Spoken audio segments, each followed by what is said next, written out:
you have the most brilliant software as a service idea you've ever had. It's an idea that's going to take you from nothing to going and changing the world. People are going to write about you on TechCrunch. You're going to be super successful. But then you go and spend months building it. You add the most perfect UI. You add the best features that you can think of, and it can scale from 0 to 1 million users with no problem. You don't talk to anyone. You don't need to do that. You know exactly what they want and what they need. So after months of building the most perfect product there was, you go and release it. You think you're going to get tons of users really quickly. In reality though, you're not going to get any. You don't really know what users want. You've never talked to them. You've never done any idea validation. Therefore, you've built something that you think is cool, but you don't really know if anyone else does until you actually release. And most of the time, it's not going to be something people want, and you're going to waste all these months building something. What you need to do is launch early and quickly with a minimal feature set, a minimal UI, as you really just want to test that the problem is something people are willing to pay for. To note, you shouldn't launch something that doesn't work. You don't want it to be buggy, but you want to make sure that it has a very minimal feature scope. If you're not embarrassed by what you release, you've also released too late.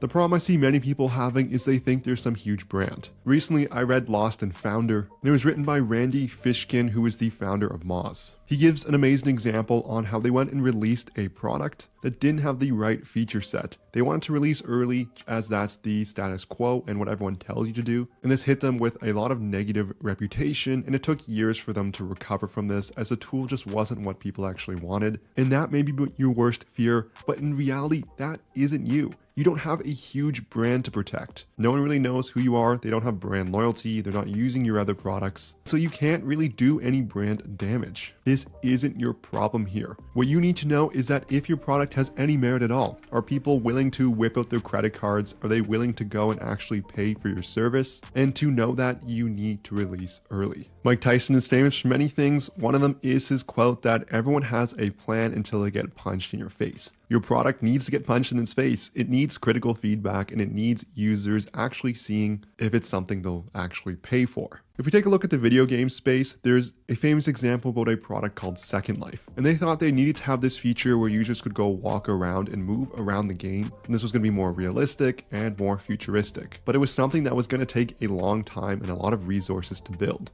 So instead, they added a feature where you could just teleport. You could just click where you wanted to go and teleport there instantly. And lo and behold, users actually loved this. They felt this was more futuristic, and they actually thought it was more complicated than just the regular walking around feature. And this goes to show that you just really don't know until you actually release and speak to customers and get them to use your product or pay for it. If you've gotten this far in the video, I'm sure you want to build your own micro SaaS. There's a link in the description below where you can get free SaaS ideas you can steal for free. All you need to do is enter in your email. I also have a course on how to build your own micro SaaS, even if you don't have any product ideas or any SaaS experience, and it's not going to require external funding. There's a link in the description below to check that out as well. So if we take a step back here, the lesson learned is to release early. The beauty of software is that you can always iterate and improve, but you need to make sure you're getting your product out there so customers can actually decide if it's something they're willing to pay for. This is also known as building your MVP, or minimal viable product. And to note, many people have made the mistake of just releasing something that's buggy and doesn't work.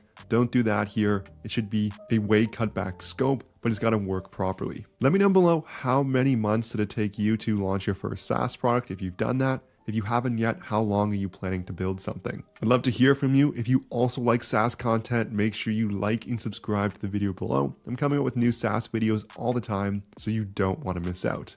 Thank you so much for watching, and I'll see you in the next one.